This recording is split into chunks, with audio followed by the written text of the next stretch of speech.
Et bonjour à tous, on se retrouve pour la dernière vidéo de la Full World Cup saison 4 5v5 TH17 avec deux énormes équipes, dont une déjà qualifiée au World qui a gagné le qualifieur chinois Boom Academy que vous connaissez très certainement, face à une équipe qui a encore une chance de se qualifier grâce au LCQ qui se jouera ce week-end, Team Electros, une énorme team également qui pour moi a toutes ses chances de prendre le Golden. J'ai vraiment hâte de voir ce que va donner cette finale, on se retrouve tout de suite pour les attaques. Et c'est Steven qui va s'occuper d'ouvrir le match tout simplement avec une compo Route Rider, 4 Route Rider, 8 super ballons.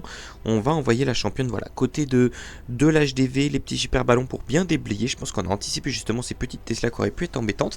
Et est-ce alors je vois qu'on a pas mal de sorts d'invis, est-ce qu'on va aller chercher ce TH avec cette championne? Ce serait vraiment très OP.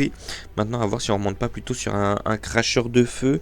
Je ne sais pas trop ce que ça va faire. Non, ok, on a quand même mis le petit sort de séisme. On va gérer déjà la runique, on se prend malheureusement le tornado, il faut faire un petit peu attention à pas perdre trop de temps, à pas ressortir. Ok, c'est bon, on va activer le sort de speed, ce qui va nous permettre de tomber ce TH tranquillement. On abandonne les timings invis, peut-être qu'on les récupérera un petit peu plus tard. On n'a plus de sort d'invisibilité, voilà, il va simplement rester un timing renard, et puis on va recall après cette cabane. Par contre, aucun des deux crashers qui n'est tombé, c'est un petit peu embêtant. On va envoyer directement les Route Riders sur la gauche du village. Un gros commando qui part, on recall directement la championne, il n'avait pas pris trop de dégâts. Le roi la reine pour couper la rotation des routes, qui va permettre de bien rentrer dans cette base. On a deux sorts de floraison. À voir maintenant comment on va les jouer. C'est vrai qu'on a ce crasher qui risque de nous cracher un petit peu dans le dos, ça peut être embêtant. Le roi qui va rentrer, je ne sais pas si c'était prévu avec les serpents et le ballon. Je pense que plutôt qu'on voulait que ça tourne. Le premier sort de floraison qui est investi. Pendant qu'on gère ce château de clan, ça va éviter de prendre trop de dégâts, notamment ce crasher qui aurait pu être très embêtant à revers. Il va maintenant falloir faire attention à ce mortier mortel. Je pense qu'on va temporiser la capacité du Warden pour justement tanker ce mortier qui fait énormément de dégâts. Peut-être qu'on va remettre le même sort de floraison. On va gérer le prince défensif avec cette championne. Est-ce que ça va suffire? Oui. Le prince défensif qui est tombé, là il y a le mortier qui commence à faire vraiment beaucoup de dégâts. On a mis le deuxième floraison identique au premier. On va pouvoir gérer un petit peu tout ça. Maintenant on n'a plus de capacité, on n'a plus de sort. Il va simplement falloir que tout ça finisse. Le Warden qui est malheureusement tombé à cause du mortier, et je pense que ça va être un petit peu juste là pour Seven dans cette première attaque de la finale.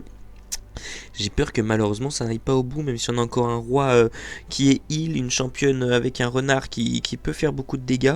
J'ai peur que ce soit un petit peu compliqué d'aller chercher le 3 étoiles, surtout quand on voit ce qui reste. Ouais, là, on va quand même mettre sur un pourcentage correct. Après les deux équipes qui ont des très grosses défenses, c'est vrai que le match il commence pas forcément très bien pour Boom Academy, je dois l'avouer. Là je suis un petit peu surpris, oui et non, je ne sais pas trop quoi dire. Ça va rester correct, 80%. Je pense qu'on aurait pu faire mieux, on aurait pu faire pire.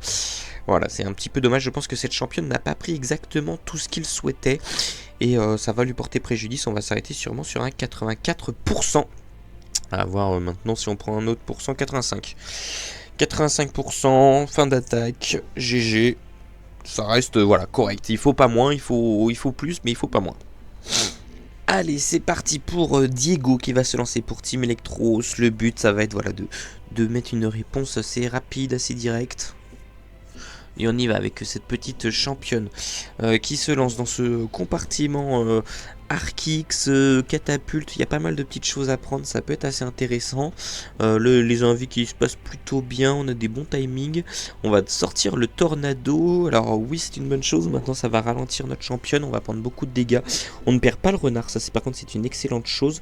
Et on va envoyer directement sur le TH. Le but ça va être d'aller le prendre. On a encore 3 envies. Un sort de séisme pour affaiblir tout ça. On va tomber le TH. Est-ce qu'on va aller chercher plus que ça? Une cabane d'ouvriers, ça c'est plutôt pas mal. Du coup on va pouvoir mettre encore des dégâts. Ok, le but c'était de prendre la TDE. On a envie justement ce canon à ricochet qui aurait pu être embêtant, et on a essayé je pense de prendre cette dernière TDE. Malheureusement ça n'a pas suffi. À voir maintenant par où on part, hein. C'est un chemin plutôt logique, on finira par cette monolithe à la fin de l'attaque. Le commando Roots qui part directement à 9h pour remonter dans le dos du premier crasher. On va se retrouver face à ce deuxième, et je pense qu'un sort de floraison comme ça serait plutôt intéressant. Je sais pas s'il prend exactement tout ce que j'ai pointé, mais voilà, en tout cas la fournaise qui a été gérée assez facilement, ça va pas être trop embêtant. Les golems de glace qui vont ralentir un peu notre commando. Attention à cette championne un peu excentrée, il ne faudrait pas qu'elle passe devant et qu'elle prenne trop de focus. On va floraison ce mortier mortel avec cette TDE qui n'est pas tombée. C'est vrai que faire tomber la TDE aurait été vraiment idéal. Le roi, la reine qui permettent de bien remonter, de garder un chemin très cosy pour les routes rider. On va prendre cette TDE multi, on va s'approcher du prince, il faut le tomber rapidement, conserver cette capacité du roi si possible. C'est un petit peu compliqué, la capacité du warden pour tanker ce mortier mortel à l'issue de ce floraison. C'est dommage que tout ce centre ne soit pas tombé, hein. Voilà, on va rajouter des super ballons justement pour régler ce petit problème du début d'attaque. On est vraiment pas mal là pour Diego. Maintenant au niveau du time, j'ai peur qu'on soit un petit peu loin, hein. On voit qu'il reste moins de 50 secondes pour prendre 40%. Ça fait quand même beaucoup, même si on a un très bon commando. On va perdre le Warden, ce qui va perdre l'efficacité du rage, et en plus on n'a pas pris ce centre de la base avec les deux bâtiments qui sont vraiment low life, mais ça ne va malheureusement pas suffire. Après, à voir si on va monter au-dessus de 85%, comment on va gratter, comment ça se déroule. C'est un peu dommage là pour Diego. Je pense que on avait une option clairement de perf, hein, quand on voit tout ce qu'il a pris. Alors c'est pas fini, il reste encore des routes, mais le dernier compartiment avec le roi qui tank énormément de PV, je pense vraiment qu'on n'a pas le temps de finir la base. On va être en tout cas au-dessus des 85%, et Team Electros qui va directement prendre l'avantage, et de quelques pourcents, n'empêche mine de rien 10% d'avance, c'est quand même pas rien dans un match avec des équipes de ce niveau là, pardon. Allez, c'est parti pour Nian ou Nian, je sais pas trop comment on dit, qui part sur une compo grosse invie avec ses dragons et pas mal de super ballons. On en voit, je crois qu'il y en avait 10, on en voit déjà 5. Il faut vraiment tomber ces grosses défenses là sur le côté pour envoyer, je pense, cette championne, notamment sur l'HDV, ou en tout cas bien au centre de la base. On a un ice block, je pense qu'il va servir pour le mollo, ce qu'on voit dans la composition. Et là voilà, le but c'est d'envoyer sur l'HDV, prendre cet HDV je pense, et puis ensuite ce centre du village, pas bien plus de nécessaire à mon avis. Maintenant à voir, il faudrait pas que cette championne remonte sur le souffleur, je sais pas trop comment ça va se dérouler. Ok, ça va bien au centre, je pense que c'est ce qui était prévu. On va activer le sort de speed, attention à ces bombes qui nous font tomber le renard. On va prendre cette monolithe, cette TDE multi qui va rester encore debout. Ça c'est très chiant, on perd la championne avec cette TDE multi qui est restée debout, le funnel qui est pas terrible du coup. C'est un petit peu embêtant. On a pris un souffleur, on va mettre la reine avec la caserne sur le côté de 9h, et puis au nord on va envoyer tous les dragons pour remonter. Mais c'est vrai que j'ai peur que ça split un petit peu du coup, ce souffleur et cette TDE qui sont restés debout. L'ice block pour tanker avec le molos, on va tanker pas mal de choses. On va gérer cette championne défensive assez rapidement. La reine qui va progresser tranquillement. Je pense qu'on va la faire remonter tout simplement jusqu'à la reine ennemie. Ouais, 4 dragons qui partent au centre, c'est pas une très bonne chose. Le Warden qui follow un petit peu alors que ce serait mieux qu'il remonte. Ah là, ça se passe pas bien là pour Nian, on est obligé d'investir une capa Warden. Oh là là, les Warden qui part totalement au sud, et le dernier compartiment qui va être tout simplement impossible à prendre. Ça va être très compliqué, la capacité du prince qui part un petit peu sur le nord de la base, mais qui va pas être exceptionnel. Et malheureusement ça va être un fail, hein. C'est impossible d'aller chercher le perf. Maintenant à voir jusqu'à où on va gratter. Mine de rien, ce Warden qui récupère l'arène, c'est pas plus mal.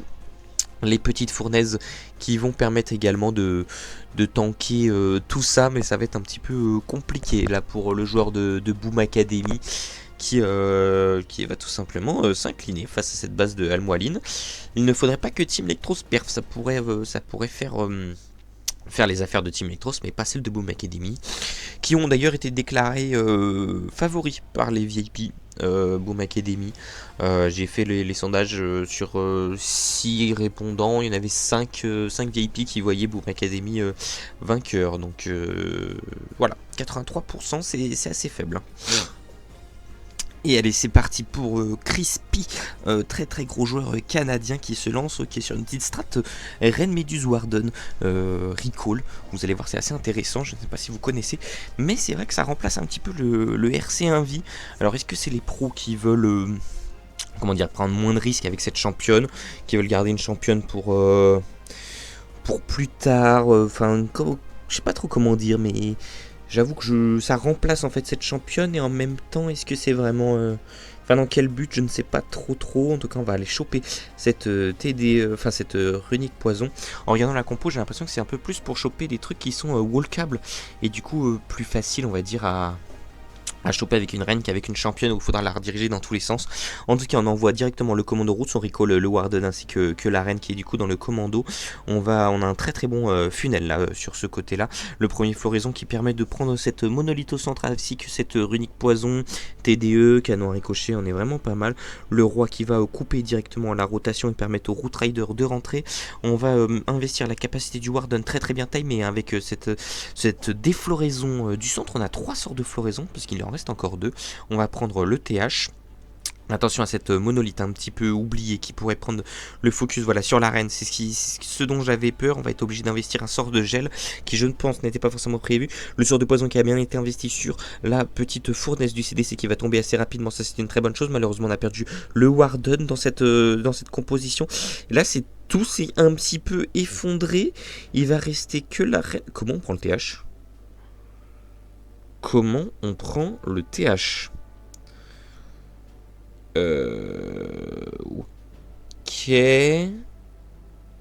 Ok, on a peut-être le roi qui va remonter si on arrive à caler une bonne open sapper. Voilà, c'est chaud, hein. C'est chaud pour Crispy. Le floraison un petit peu catastrophe qui a été rajouté. Ok, l'open sapper qui va connecter. Et avec la capacité du roi. Oh non, le roi qui fuit. On a la reine et le géant, est-ce que ça va suffire? Je pense quand même que oui.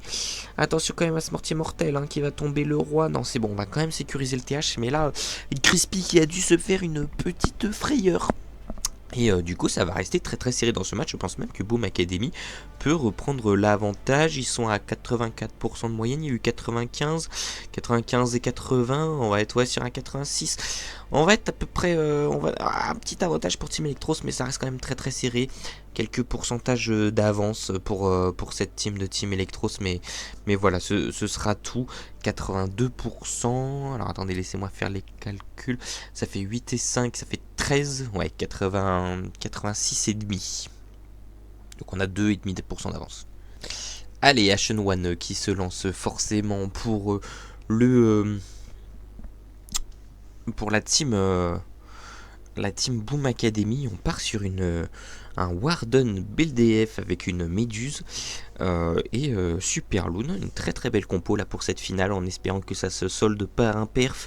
En tout cas, ce Warden Méduse qui part plutôt bien, qui est plutôt tranquille sur sa route. Il n'a pas forcément beaucoup d'obstacles. J'aurais tendance à dire qu'on va venir chercher une BLF ici ou ici. Ici, je pense que ce serait plus OP parce qu'on va prendre ça. Ouais. Je sais pas trop, là c'est vrai qu'on prend juste ça et ça. Enfin, les 2 canons à ricochet ainsi que le... Ouais, je pense quand même qu'on va aller chercher un canon à ricochet maintenant, à voir si on y arrive. On a posé une petite fournaise là au nord, on pose pas de catapulte. Ok, on va sûrement jouer un lance-bûche, j'ai l'impression. C'est plutôt intéressant en vrai comme compo pour l'instant. On est plutôt bien parti. Cette méduse qui a arrêté de faire effet. Je ne sais pas trop comment on va aborder cette BDF. En tout cas, on rajoute les petits ballons. J'ai l'impression pour faire ressortir le Warden. C'est très bien joué. On va le replacer un petit peu au niveau de cette tour d'archer. Le but, je pense, était de la faire tomber. J'ai vu ça, c'est une nouvelle strat. En fait, comme il y a un certain nombre de troupes pour détourner le Warden, on réoriente ce Warden pour justement aller chercher une défense en particulier. Là on va investir un sort de gel sur cette championne défensive ainsi que cette petite tour d'archer multiple. On a en tout cas mis une très belle boule de feu qui va empêcher le CDC de sortir. Le roi la reine qui part directement au sud avec un lance-bûche pour ce cracheur de feu. Le Warden face à ce Petit mortier mortel qui devrait être sans trop de difficultés grâce à ce sort de rage. Maintenant on est assez loin de l'HDV, on est plutôt pas mal. Et on va voir comment jouer cette championne, le roi pardon, qui va directement craquer sa capacité. Ça c'est une très très bonne chose. On va réattirer le Warden encore avec des super loons. Ça c'est très très bien joué. Le souffleur qui tombe parce que c'était vraiment le problème de ce Warden. On va être obligé d'investir un sort d'invisibilité avec un sort de rage. Attention à ce que ce Warden ne suive pas les petits squelettes. Ok, ça va. Cette monolithe qui n'est pas tombée, qui va être un petit peu embêtante avec cette TDE ainsi que ce prince défensif, une petite chasseuse qui ne suffira pas. On n'a rien sur le TH, si ça va, le Warden qui y va. On a encore 6 super ballons, j'ai pas vu où a été envoyée la championne. Non, elle a été suicidée ici tout simplement, cette championne qui n'a pas réussi à prendre la monolithe. Et malheureusement le Warden qui tombe, il va en manquer un petit peu là pour aller chercher le perf. C'est dommage, cette BDF qui était vraiment très très belle. Maintenant est-ce que c'était pas un peu trop greedy comme composition? On va être encore sur un 85-87 quoi, pas bien plus. Oh la TDA qui tombe pas, est-ce qu'on va gratter davantage? On va s'accélérer ce petit grattage, mais non, 85% ça reste assez faible pour Boom Academy, et ça commence à devenir compliqué avec déjà 3 attaques d'utiliser. C'est parti, Eltano qui se lance avec la même stratégie du coup que Crispy. Ah non, on part sur une toute petite championne invie avec simplement 3 petits invisibilités. On va prendre cette tour d'archer multiple. Je pense qu'on va aller simplement prendre jusqu'à l'arc X tranquillement. Pas besoin forcément de plus, peut-être arc X, souffleur TDS et ensuite mettre un lance-bûche côté du TH. J'aurais tendance à dire ça peut être très très OP là comme stratégie. On va recall directement. Non, on prend quand même cette cabane d'ouvrier. Il a raison de prendre tout ce qu'il peut prendre. Et voilà, on va recall avec le petit fox. Ça c'est très très bien. La flèche qui part avec les deux séismes, le petit lance-bûche derrière qui va venir faire les open, un petit golem de glace, forcément pour tanker et rajouter on va dire un petit sort. Là le funnel qui est très très bien, Eltano qui a un très très bon setup, l'HDV qui va déjà tomber avant même d'envoyer le commando route. Ok, il n'est pas tombé, pardon, c'était le bâtiment juste devant qui était low, mais en tout cas il est pas forcément très très bien. On a des petits super gobelins pour prendre le TH. Oh, alors ça c'est très très très bien joué de la part de Eltano, les super gobelins qui carry totalement cet HDV. C'est vrai que ça peut être une difficulté, ces Yeti qui ne rentrent pas. En tout cas, les super gobelins qui vont permettre de sauver un petit peu la mise, le floraison qui permet de bien prendre ce centre de la base, de créer le passing pour les routes. On va mettre le deuxième floraison pour justement protéger cette reine qui se retrouve au milieu de la base face à cette reine défensive. Malheureusement ça ne va pas suffire pour la prendre, il va falloir investir la capacité Warden pour tanker la monolithe ainsi que le mortier mortel. Ça peut être un petit peu compliqué là si on tourne autour. Le floraison mais le petit tornado qui va nous permettre de temporiser et justement de prendre ces 2 défenses un petit peu embêtantes au centre de la base. On a quand même un très très beau commando. On va passer dans le dos de ces derniers crashers de feu. Attention à ne pas perdre le Warden. Ah, le Warden qui tombe, ça c'est pas une très très bonne opération. On a encore ce roi qui va pouvoir gratter tranquillement derrière. Il a quand même beaucoup de vie, il est quand même tank. Cette championne toujours en vie avec les guérisseuses qui vont prendre les dernières grosses défenses, et je pense que Eltano qui va signer le premier perf de ce match et directement offrir l'avantage à la team Electros, qui est en train de déjouer les pronostics tout simplement en gardant l'avantage et au pourcent et aux étoiles après 3 attaques de chaque côté. Très très bien joué pour le perf Eltano. Allez Kinara, il va falloir répondre directement si on va aller chercher la victoire dans ce match. On n'a plus trop le choix. Le perf qui est tombé du côté de Team Electros, il faut que Boom Academy fasse la même chose si on veut espérer tout simplement gagner cette grande finale. Je rappelle, je ne sais même pas si je l'ai dit, il y a 500$ quand même à gagner pour la team vainqueur et du coup 100$ pour la seconde team. J'avoue que je me suis rendu compte un peu après que c'était un petit peu déséquilibré, 400 de différence maintenant. Ça récompense quand même le premier, je trouve ça plutôt pas mal. Dites-moi votre avis dans les commentaires sur les prix en espérant à avoir plus de prix forcément pour la saison prochaine afin d'augmenter tout ça. Mais voilà, en tout cas cette championne qui part plutôt bien, on va pouvoir prendre notamment ce TH qui aurait pu être embêtant. Est-ce qu'on va remonter sur le centre Ouais, ça c'est très très bien, on a encore un sort d'invie. L'idéal ce serait de prendre ce mortier ainsi que cette TDE, je pense que ça va être un petit peu juste. On va voir si ça devrait prendre cette TDE, c'est dommage qu'on n'ait pas un dernier invie. Oh, on n'a pas pris la TDE, ça c'est dommage. C'est vraiment vraiment dommage. D'ailleurs c'est bête que les sorts de poison fassent pas un peu de dégâts au bâtiment, ça pourrait permettre de finir quelques petits trucs. En tout cas le sort de poison qui va prendre cette fournaise qui aurait pu être embêtante, le super ballon ainsi que le golem de glace qui vont redescendre tranquillement sur l'arène, ce qui va pas être trop embêtant pour notre commando dragon. Kinara qui part vraiment bien, qui est bien setup, la Kappa Warden qui part peut-être un petit peu tôt mais qui va aussi permettre de bien tanker cette monolithe ainsi que ce prince et roi défensif qui ont énormément de PV et qui peuvent mettre à mal un peu tout le monde. On va gérer avec cette reine tout le centre de la base, la caserne de l'autre côté qui va tout simplement faire le taf avec les fournaises qui sont maintenant ajoutées. C'est vrai que c'est un petit peu dommage ces fournaises face à cette TDA multi-équipée, ça va être un petit peu embêtant. Le Rennes qui continue de progresser avec le géant sur le nord. Les dragons qui vont bien remonter là sur cette base. Ce prince qui est un petit peu au milieu tout seul, c'est embêtant et en même temps il fait quand même le funnel pour éviter que les dragons se dispersent de trop et prend aussi le focus des grosses défenses qui permet aux dragons de remonter. C'est cette dernière petite tour d'archère multiple avec cette runique poison qui risque de nous embêter. J'ose espérer que ça va passer pour lui. On est quand même plutôt pas mal, il reste beaucoup de dragons, il en reste 4, un dragon d'enfer, le Warden, les petites fournaises qui prennent pas mal de focus, cette TDA sous fournaise qui va prendre quelques dégâts. Là par contre les fournaises qui ne connectent plus, est-ce que des super gargouilles n'auraient pas été plus bénéfiques? On va rajouter 3 petites mythes de fournaise. Ah, ça va être compliqué hein, cette TDA qui je pense va tout simplement défendre et stopper l'attaque ici. En plus on prend une mine rouge, ça va tomber le Warden. Oh là, elle est pixel vraiment. Si ça tombait c'était le perf, mais malheureusement ça tombe pas. Le Hatchoum qui ne va pas suffire et on va être sur un fail 96%. Aïe aïe aïe aïe aïe aïe aïe. Allez, Rigo Torres qui va se lancer. Un perf offrirait forcément la victoire à Team Electros. C'est le moment de remporter cette grande finale et on part sur une composition RC Invi lance-bûche plutôt intéressant.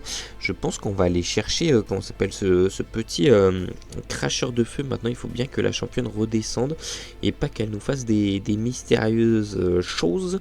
Ok, voilà qui est fait, ça va connecter avec cette défense anti-AIN, prendre ce petit cracheur de feu. Est-ce qu'on va être greedy en allant chercher la TDE ou plus de bâtiments? Non, on va recall tranquillement sans prendre trop de risques là pour le joueur de Team Electro. Si on va envoyer ce lance-bûche là sur le côté, vraiment.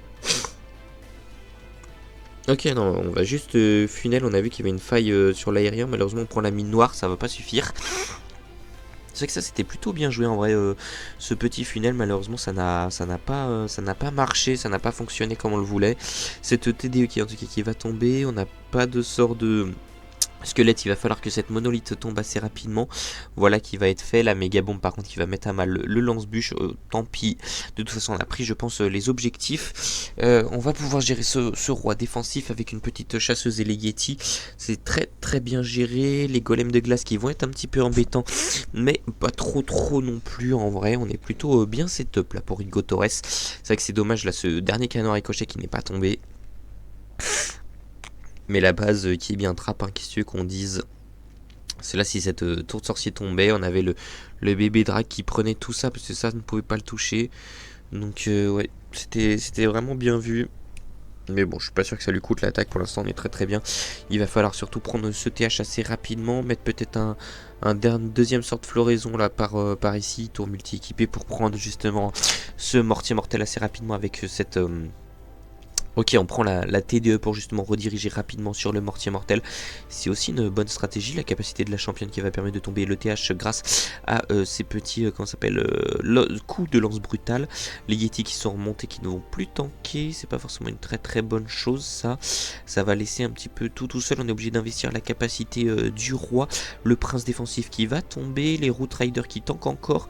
La dernière unique poison qui risque de nous faire du dégât, surtout on a plus de guérisseuse pour sauver ce Warden et garder le sort de rage jusqu'à la fin. La championne qui commence à prendre tarif et malheureusement tout va s'effondrer un petit peu et on va pas pouvoir aller chercher le perf.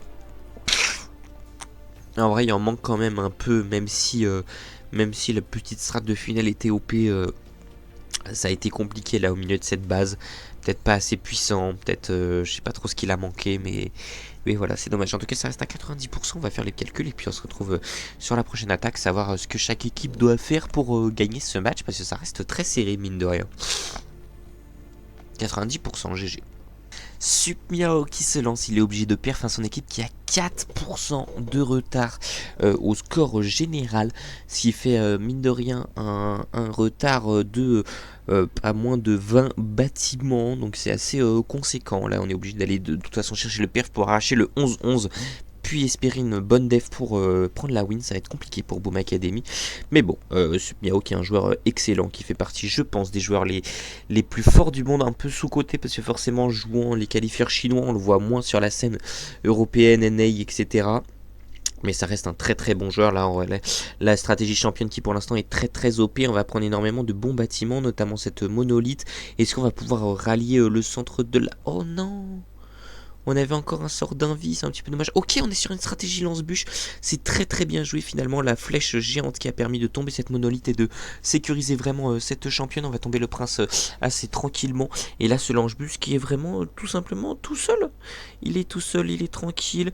Ah, c'est dommage que ce roi prenne le focus. On va être obligé d'investir une petite chasseuse. Le sort de squelette qui a été mis un petit peu tard. Mais les Yeti qui vont connecter en vrai le centre de la base. On est extrêmement bien là pour Sup Miao.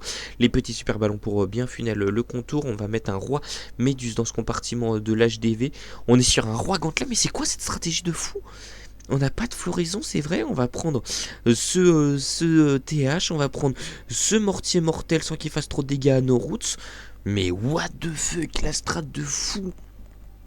Et là il reste plus grand chose à part ce petit comment il s'appelle, ce petit crasher. On a encore une capacité Warden pour justement tanker ce crasher.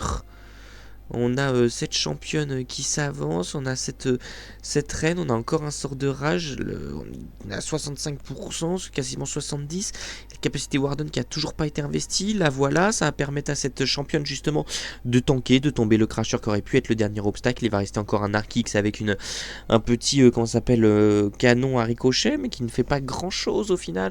Ces sorcières qui remontent, le clean qui est déposé, on va être sur un perf phénoménal de Sup Miao, mais quelle stratégie de fou malade. Quelle stratégie de Sup Miao qui va passer très large sur cette attaque encore une fois. Ouah, le lance-bûche était pixel, le roi était pixel. Certes, c'était pas l'attaque la plus clean parce que tout s'est un peu séparé, c'est un peu revenu en arrière, etc. Il n'y avait pas un chemin ultra tracé, mais quelle perf de Sup Miao, quel joueur encore une fois. Allez, c'est parti, il faut faire 2 stars 80% pour win.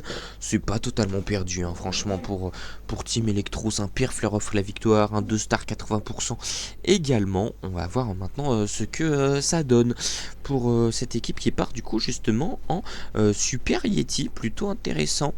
Par contre, attention, ça peut faire des gros fails, ça. Hein. En vrai, faut quand même mettre serein, mon petit Almoine. Alors que certes, Almoine est un très bon joueur. On part sur une BDF également. Ça va être intéressant. Ok, un seul petit, comment ça s'appelle, petit, oh j'ai gobé le nom, petit sort d'invie, voilà, un seul invie pour cette BDF. En vrai c'est plutôt OP. On a fait un très bon funnel, cette petite champ et cette petite BDF là, la stratégie qui est vraiment recherchée. Il a eu tout le match, mais c'est intéressant. Les Super Yeti qui vont pouvoir rentrer directement sur ce TH, sécuriser une première étoile, et ensuite il y aura juste à monter au 80%. Il va falloir simplement que ça fasse très bien le taf au centre de cette base, parce que mine de rien on n'a pas de capacité Warden et on n'a pas non plus d'open là pour le mur. Bon, les Super Yeti qui vont quand même s'en occuper rapidement avec ce roi. Je pense que voilà, en fait c'est ce roi qui va ouvrir tout le centre de la base. Il faut simplement que ça connecte bien avec potentiellement cette monolithe, ce serait l'idéal.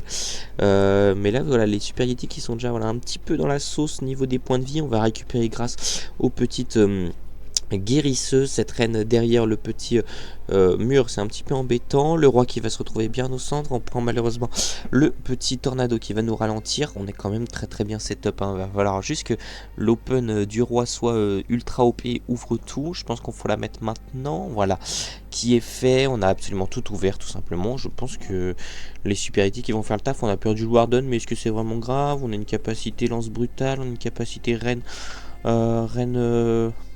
on est très bien en vrai, hein. On est très bien, Sport Immortel qui nous fait un peu des dégâts avec cette tour d'archère et ce prince qui nous ont embêtés. Mais là on va venir gratter sur le côté. Il n'y a plus rien en fait. Je parle, mais il n'y a plus rien. Il n'y a plus de clean, il n'y a plus de sort, il n'y a plus de héros, il n'y a plus de capacité. Oh non. 75%. Est-ce que ça va suffire pour El Moaline? 76, on n'ira pas plus loin. Est-ce que le 76% va suffire? Et non, c'est la victoire de Boom Academy avec les étoiles 11-11 et le pourcentage 89,88 à 88,6. GG à cette équipe de Boom Academy qui est du coup le 4e champion de la Full World Cup saison 4 du coup après... il y avait Foradalay en saison 1, en saison 2... j'ai totalement gobé le nom du vainqueur de la saison 2. Je sais qu'en saison 3 c'était Aya Kingdom. Et Aya Kingdom qui avait fait vice-champion en saison 2, qui ont perdu. Alors je vais vous retrouver le truc. Freestyle eSport, voilà, mais qui était une team dissoute maintenant, qui avait gagné cette saison 2. Et donc là on est aussi sur un 4e vainqueur tout simplement de cette saison 4 après Burizimon en CWC, BD Destroyer en Baby World Cup et Dominators en Mix World Cup. C'est Boom Academy qui vient compléter cette galerie des champions. Un gros GG à eux, gros G également à Team Electros qui du coup reste sur cette 2e place. Et bien sûr à OnlyBads, 3e de ce tournoi. GG à ces 3 équipes professionnelles qui se sont ici tout simplement en haut de la Full World Cup. Ça fait plaisir de voir des équipes pro sur notre circuit. En tout cas n'hésitez pas à liker, à vous abonner, à partager si la saison vous a plu tout simplement. Il y a énormément de vidéos, n'hésitez pas à aller les regarder également. Moi je vous fais des bisous, je vous dis à bientôt pour de nouveaux tournois et de nouvelles aventures. Mais on va prendre quelques vacances, en tout cas bisous.